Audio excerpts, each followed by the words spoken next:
We all know what sort of year 2020 has been. It has seen many of the conferences and discussions cancelled, and Lennart Meri Conference has transformed itself into a series of talks with interesting people on relevant topics. And here to discuss all these things with me, the world, Germany and Russia, also Europe, is one of my favorite German diplomats, currently advisor to President Steinmeier, Thomas Bagger. I've heard many German diplomats quoting Italian communist intellectual Antonio Gramsci to describe the situation we are in. The crisis, and that's the quote, the crisis consists precisely in the fact that the old is dying and the new cannot be born. In this interregnum, a great variety of morbid symptoms appear. It refers to the situation where we do not know the direction the world is going to take, but we realize already that the world of yesterday is gone or eroding rapidly. And it makes it hard for many countries to actually establish their foreign policy direction. I think it has been actually evident for quite a while already. Already at the time of Obama presidency, whose motto in foreign policy was famously referred to as "don't do stupid shit." And that's a good advice in itself, but in Obama's case, it actually also refers to the fact that it's hard to figure out what the smart stuff to do would be. So you retreat to the position do no harm, which is obviously the second best. And now increasingly, I see similar sort of hesitation in Russia that is recalibrating its position in the world and reviewing its aims, trying to figure out what to do. And Russia is in a strange situation in the sense that they wished for multipolar world, but now that it has come, they have lost direction because, as Fyodor Lukyanov, our common friend in Moscow, has put it, the place of Russia in this multipolarity is not clear. There are no principles to follow or to fight with. Russia understood its tasks and tactics in the world where the West had no problems. But now that it has, Russia does not know how to react. And he concludes by saying that for Russia, longer-term strategic planning is not possible right now. And I find that to be the case actually in more or less acknowledged or hidden ways in many corners of the world. So I ask you to reflect on it from your position. Do you agree with the assessment? What does that mean for active policy making? You know, I observe it from a comfortable armchair of a think tank, but some people are obliged to do policy in these conditions. So how do you do it, and how does your country feel itself in that chaos?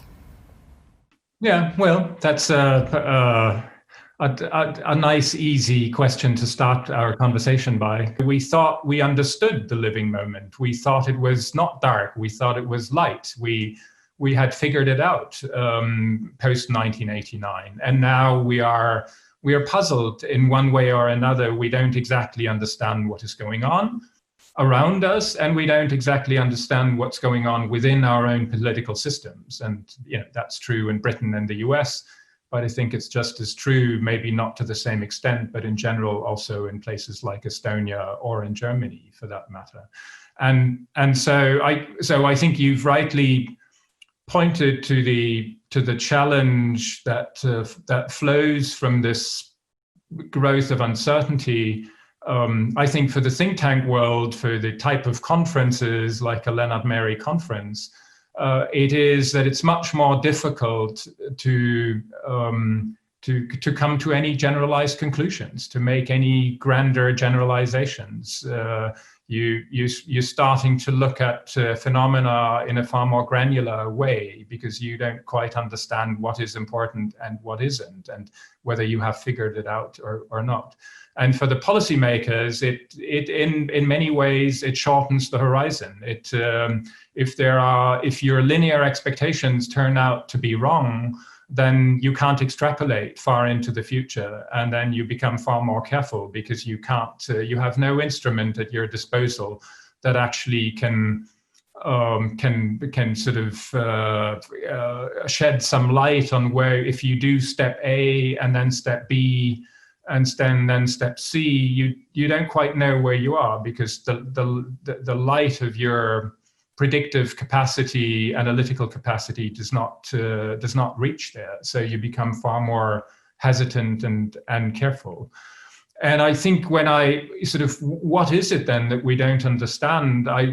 My own personal observation is that there's clearly a geopolitical moment to that. It's everything that's been described around the rise of China, the sort of a Russia that defines its own future more in opposition to the West than in cooperation, in an increasingly revisionist way. So there's pressure on the world order that we were used to, that we thought would be carrying the day until it didn't. And now we just try to stem the erosion of that system.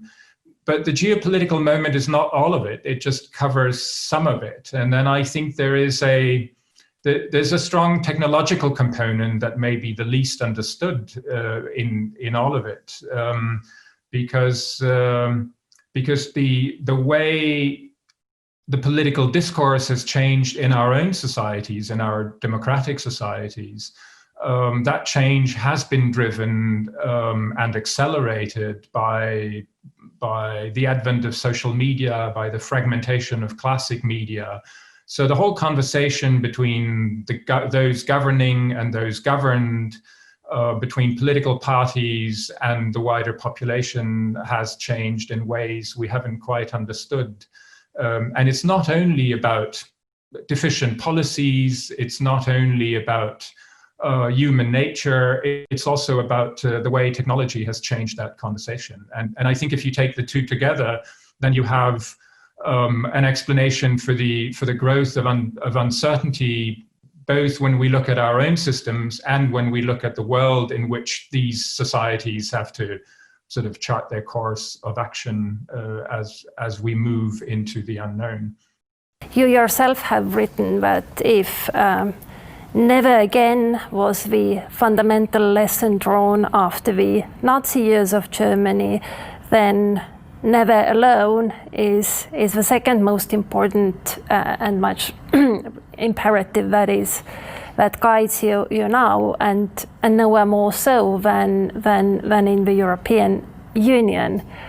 Tell us a little bit the philosophical roots of that positioning, and to what extent it is German, and to what extent we should link it to the personalities who currently have the top posts. Chancellor Merkel, maybe first and foremost, but not least also your boss, President Steinmeier. I mean, Merkel, I have a lot admired her for her positions, which I know that many in Germany are actually frustrated because, and outside Germany as well, because she tends to take her time for deliberations, and then instead of bold action, she very often chooses a compromise that doesn't look sexy or glamorous, and she doesn't even try to present it in a sexy and glamorous ways. She is remarkably low-key in her statements. I have crafted my own term to describe her policies, that is informed hesitation, which I'm not judgmental about at all. I actually think that this is not a bad position for the time when the world is in flux. And I think it also plays a very important role in the beehive of a European Union, where all countries have their own outlooks, their own pet projects, but we are still a common system. So you need someone in the team who really does their homework and checks facts and comes and tells the bold guys that, hey, there is a flaw in your plan. Check again. And she has been playing that role, in my view, really admirably. But then again, that has been Germany's role as well, not just hers. So how and why do you do it? Yeah, I mean, when I look back, I think sort of when I grew up politically and Helmut Kohl was Chancellor, he sort of the frustration that was voiced about him was also about his ability to wait out certain problems until they became solvable or manageable, instead of charging ahead boldly in proposing an early breakthrough or how to sort of solve the Gordian knot. So I think there's something personal about Angela Merkel in this, but it's also I think there are structural reasons for that approach as well. And even with Gerhard Schröder, you sort of over the 7 years of his chancellorship, there's been a visible evolution from an early sort of more decisive tone to one that over his early conflicts with Jacques Chirac, who was then French president, sort of forged a better understanding of how important it is to act together with others, because that is what it's not just what Germany should do, but it's actually if you disregard this lesson, then you end up in difficult situations, such as the European Council meeting in Nice in 2000. So I think on a more structural level, I think we're all becoming too personalized in our perspective on politics. I don't want to belittle that, but I think we have a tendency to disregard structural factors. That's true when we look at a US president, but it's also sometimes true when foreigners look at Germany and see only the chancellor. I think there is an element of what you quoted, sort of the fundamental German post-war lessons of never again and never alone. So that really there is no way of thinking about German foreign policy in a national framework. I think most of that also intellectual thought that has gone into such an approach has been contaminated in the 1930s and 40s, and you will only find it on the very left and right fringes of the political debate in Germany right now. And most of the mainstream political thinking is sort of builds on the foundations of European integration, of the transatlantic alliance, the transatlantic relationship. And multilateralism more broadly. And if you take that as the fundamentals of German foreign policy, and then you add something that I think Chancellor Merkel has been aware of over the now decade and a half that she's run the German government, which is, and that's what I've tried to write about, and sort of the limitations to universalizing the German historical experience, so that actually the way we look at the way history has evolved and how we ended up on the right side of history for once in 1989 and after is not actually universally applicable and universally shared. And secondly, where our conversation today started out, that there are there are limits to which you can push linear expectations of the future. Then she has actually developed what you call informed hesitation. So no grand generalizations, careful analysis, more of a step-by-step approach, more crisis management, which may be sounder, because you don't really know if you make a bold announcement whether you can still be on that track once you've made your second or third step, simply because things may take an unexpected turn. So I think, she has, in this pandemic and with her management role now also as in the European Council presidency, she has certainly re-emerged, regained authority both abroad but also domestically. And I would agree with you that one of the most remarkable traits about her is, after 15 years in that role, how low-key she can be in public, and in sort of leaving the stage to the Morawiecki's and Orbáns to claim victory, all the while knowing that it's been her work to make the compromise possible and to allow the 27 to move forward in the interest of everyone, including Warsaw and Budapest. And sort of that is very much a personal ability, a personal character trait, which is remarkable because it's so rare among leaders, and certainly leaders who've been in power for such a long time.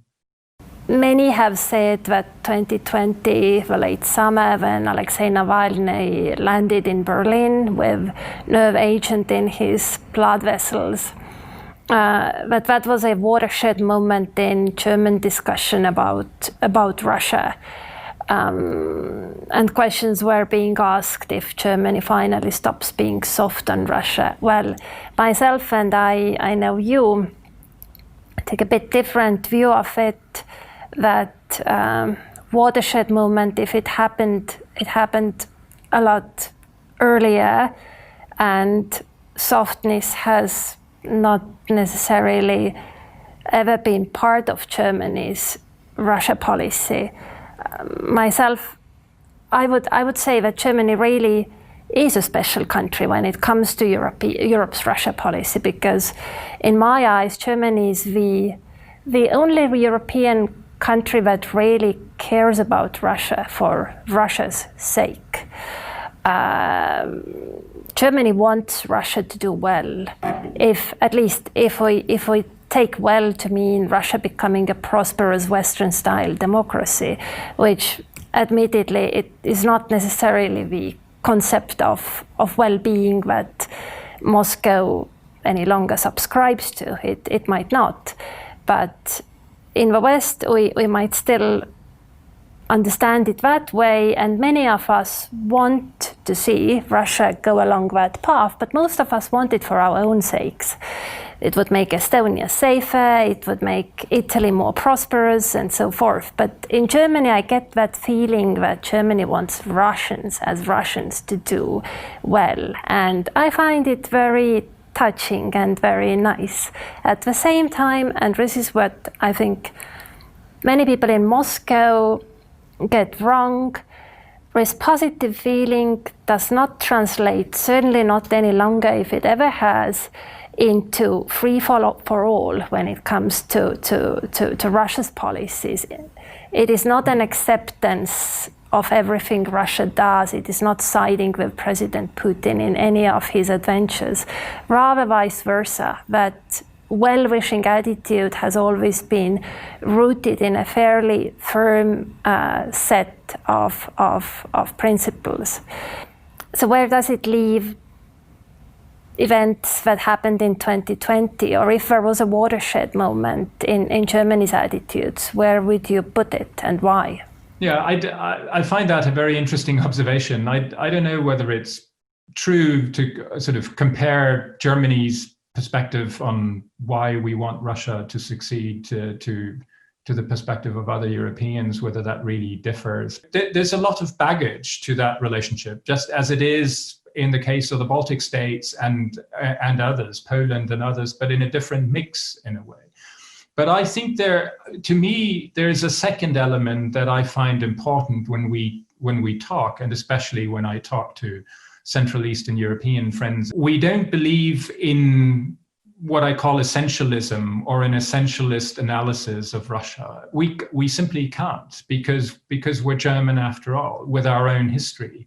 If we want to credibly claim that Germany today is a country fundamentally different than in the Nazi years, then sort of you can't subscribe to an analysis that basically says Russia has always been like that, it will always be like that, or once a KGB officer, always a KGB officer, and that is, there is some explanatory power in that analysis, but it only goes so far.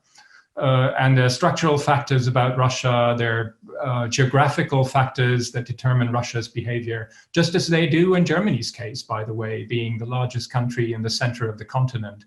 And it's our own history and geography that haunts us and informs how we shape policy today. And I think the same is true when we talk about Russia, when we think about Russia.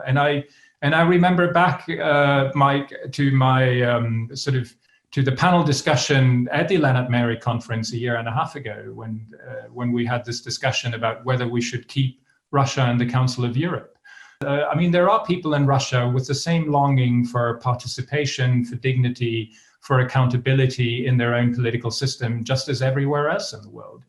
And we, as Germans, we would claim that is we have developed that sentiment and it guides our actions today, but it certainly didn't in the 1930s and early 40s. And so the future is open also in Russia. And I would argue that position should not be confused with being naive about the Russia today, as if we had somehow not understood something fundamental about Russia that people have understood elsewhere. But then you have the whole trajectory of German-Russian relations over the last 20, 30 years. And so people point to Putin's speech at the Munich Security Conference, in which he laid out his confrontational agenda. Well, people in Germany also remember Putin's speech in the German Bundestag in 2001, just after he had assumed the presidency, or a year and a half after, a few days after September 11, he spoke in the Bundestag, mostly in German actually, in the German parliament, with an offer of cooperation that bore a lot of hopes, most of which have not materialized. So it is also up to us to analyze why that hasn't happened. But it's not that there was only one possible path available, or that could have you could have seen everything right from the beginning, what we see now with the benefit of hindsight. And we've discussed this before. I think if I have to put my finger to a turning point in the relationship, it is the return of Vladimir Putin to the Kremlin in 2011, 2012, when I think he had decided that he would define Russia's future more in opposition to the West and no longer in cooperation with the West.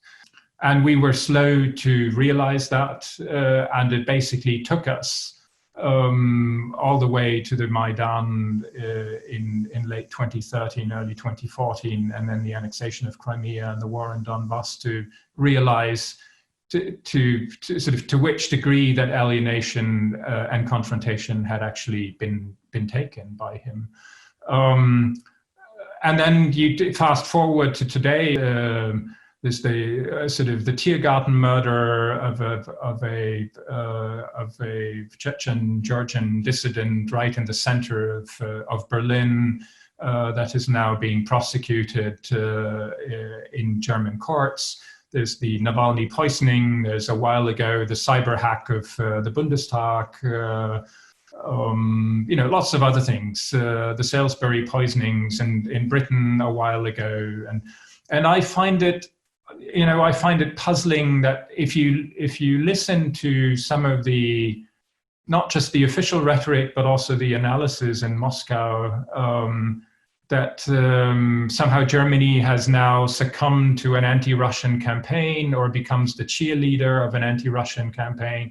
that what falls by the wayside in these kinds of analysis is that there's no acknowledgement of Russia's own role in all of that. And that it actually, so I think there are still few people who realize how big the shock was in political Berlin about the annexation of Crimea and the war in Donbass and the return of military force to change borders in Europe after 1989 and the Charter of Paris in 1990. That basically questioned a lot of the premises of Germany's Russia policy since those days. And I think politically, the choice was made in the early days of March in 2014 between Chancellor Merkel, then Foreign Minister Steinmeier, to say there is no sort of protected space for a German-Russian special relationship, be it business-wise or political, in the face of these types of actions. And that was the moment when Germany decided that its role was much more to try to forge a common European position, common EU position on Russia that could then be fed into a joint transatlantic policy on Russia, which is exactly what happened then in May with President Obama, and then again later in 2014 after the downing of MH17 with the major package of sanctions. But that was the turning point for me. And ever since, Germany's role has not been to carve out a special relationship with Russia, but it's also we're not at a point, despite all this confrontation and alienation, Germany is not in a position where it would resign ourselves to an estrangement. A, because we think that's dangerous, and B, because we think it's neither in our nor in Russia's interest. And I actually think that German power holders' contacts with Europe, with Russia, mostly have actually been good, in the sense that also conveys something to Moscow about how they are viewed outside. I still remember how one Russian political analyst, when we were discussing Europe in the spring of 2017, still reeling from shocks of Europe, and still reeling from shocks of Brexit. And I was telling him of conversations in different European capitals, which, thanks to my ECFR job, I'm sometimes part of, and I have certain overview. And we also discussed Germany and Angela Merkel's role, and he said, in a sort of a little bit shocked manner even, that, but surely Merkel needs to stay in office at least as long as Putin, because otherwise, who could he possibly talk with? And that to me sort of showed that her or Germany's role as a conveyor of adequate, even if unpleasant messages was appreciated by at least some people in Moscow. But in your view, how could or should Europe conceptualize its Russia policy now? Because I can see that, all theories we may have had, and different countries have different favorite theories, normally based on policies that have worked for them. But I don't see any of them really working vis-a-vis today's Russia. I mean, many people in this part of the world, where I am right now in Estonia, in the Baltic, Nordic, eastern corner of Europe, we still believe in sort of being condition setters, setting standards to Russia, asking Russia to live up to them. Then as a reward, it can have dialogue with Europe, otherwise it cannot. We are very harsh critics, and that's not just because we are evil, but that's because calling spade a spade has worked for the Baltic states themselves. I mean, calling out injustice led to its correction in our historical experience and the recent one. So I'm not critical. I have certain understanding for that position, but I do not see it working vis-a-vis today's Russia. Likewise, I don't think that what President Macron is trying to do in a fairly realist way split Russia from China and create some understanding between Europe and Russia, sort of smaller powers behind looming standoff of China and the US. I don't see that working that way either, sort of moving the chessboard pieces around. And Germany's philosophy that cooperation leads to convergence has also not materialized. So how should we even go about it nowadays? How should we discuss Russia? Yeah, well, so we will end on the most difficult questions of all, which is appropriate, I think.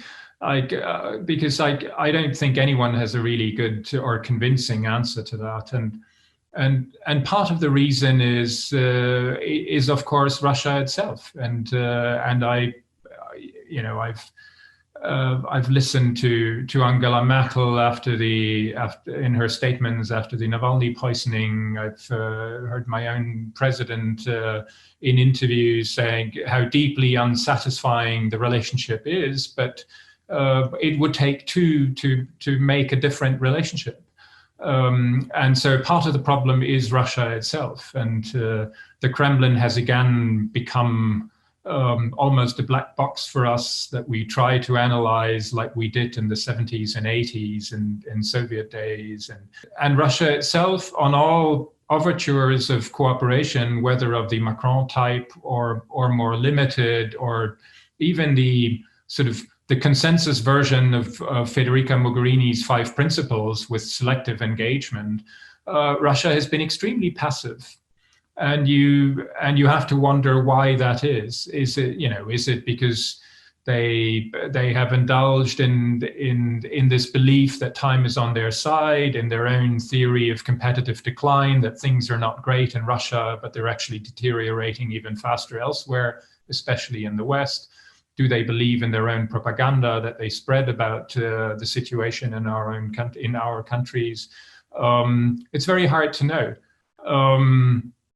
I do think it's a system that is increasingly concerned about its own stability, economically stagnant, without a good story to tell about the future, and trying to quell any even imaginable alternative domestically, by all means. Where does that leave us as a neighbor, which we are, as Europe collectively, and then the Baltic states even more directly than Germany? That's not an easy question to answer. So I think we've imposed a sanctions regime which has just been prolonged. That's important as political signaling, imposing deterrence against future aggression, but it has limited flexibility, and it's not clear to me that ever increasing the cost will produce the desired outcome, which is a different kind of Russian behavior on a lot of matters of concern to us, including the recent increase of domestic pressure against NGOs. Sort of Putin in his meeting with the Human Rights Council has announced that they will drastically sort of strengthen the Foreign Agents Act and shrink the space for civil society even further. Can we do much about that? I doubt it, that we have leverage to do that.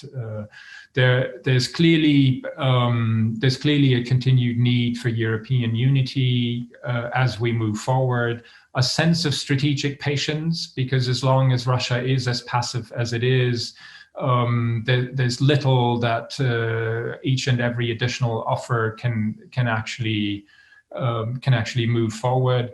I think there's again an opportunity to coordinate with a new U.S. administration, which would make it more difficult for Moscow to split the EU and to split the EU from Washington, as they were able to do in the past.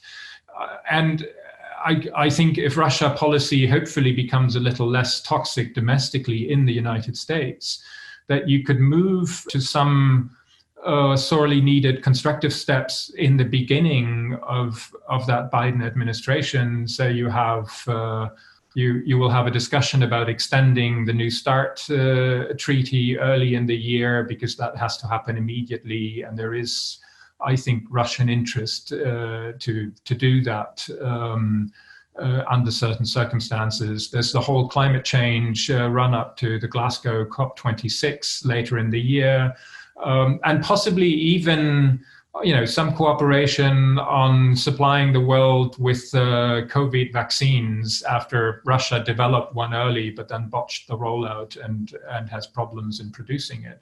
But so I think there are some opportunities to create some cooperative endeavors. But then beyond that, I wouldn't be too optimistic with a regime that is increasingly struggling with its own internal stability and the unresolved question of the succession of power. This is true, and I actually think that the best way for us to help Russia's transformation is to maybe sort of take a step back and leave them to their own devices, so that this rallying to the flag effect in the face of the foreign adversary cannot materialize. I don't think we are at the point yet where we can really formulate a coherent strategy on Russia. But you could still ask, how should we go it, rather about what exactly should we do? And I've been thinking of a few principles. You actually mentioned some of these as well. Let's have less toxic discussion about Russia, less emotional, because even leaving aside the toxicity of Russia topic in the United States, also in Europe, it is very emotional because of all these hopes we had about Russia democratizing that then didn't materialize. Very strong disappointment in Europe, like in Russia, because they had their hopes as well, and these were frustrated exactly the same way. But I think in Europe especially, this emotional investment affects the way we discuss Russia. You have yourself described it, not in Russia context, but others, that we tend to confound normative preferences and analytical truth. I mean, you brought other examples like sentences that Assad has lost all legitimacy or that European integration is irreversible. These are normative preferences, but not necessarily analytical truths. Or one of my colleagues who works on defense matters has recently been so frustrated that statement of fact is often interpreted as policy preference. When she says that 18th century Prussia had more soldiers than much bigger Germany today, she's accused of being warmonger because she wants a powerful German army. So I think a little bit more cool-headedness in our discussion about Russia, and ability to analyze reality as reality and keep normative preferences aside, not to forget. That's definitely not what I'm suggesting.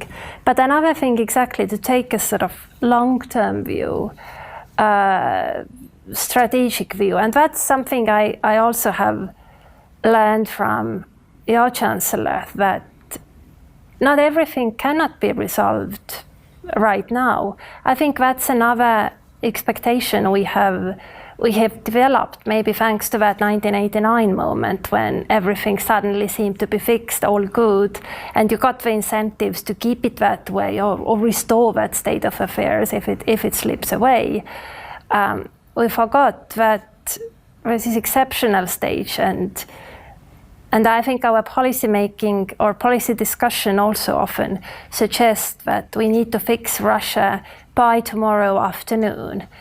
And then comes Angela Merkel. I remember so clearly her in the Munich conference of 2015, coming straight from Moscow and saying that, listen, folks, this will take time. And she brought that example of herself being a small kid in Eastern Germany and seeing the wall go up, and it was deeply unfair. But she understood that nothing could be done about it right now. You need to give it the time for things that allow the wall to go up to erode, and eventually they tend to do. So I think that a little bit more of that long-term view, not trying to think that it is our task to fix the world right now. Any final words, reflections you may want to have on that? Yeah, I agree with that very much. I remember a speech my president gave at the Finnish president Sauli Niinistö's summer academy last year in Kultaranta, where he basically said a more sober relationship with Russia, one that is less fraught with expectations of transformation, might not be a bad idea for the future, or a bad path for the future. And that does not necessarily mean a cold and distant relationship, but actually one that is indeed less emotionally fraught.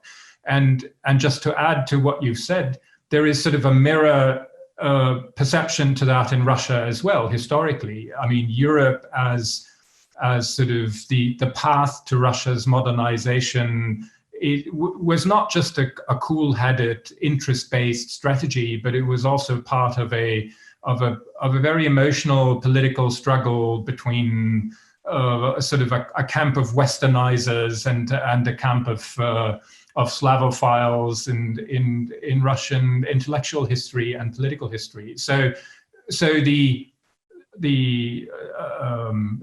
sort of the heavy weight of exaggerated expectations that we feel in the disappointment about the state of our relationship with Russia is, I think, indeed mutual with a lot of people in Moscow as well. And that is not to say that sort of there's equal responsibility on both sides for the actual state of the relationship. That's not what I want to say. But some of what you see in Moscow when they write about the state of the relationship and the future of the relationship with Europe actually also reflects the sense that maybe we should lower our expectations and aim for a somewhat more less ambitious but more reliable, more stable management of differences and maybe even manage confrontation.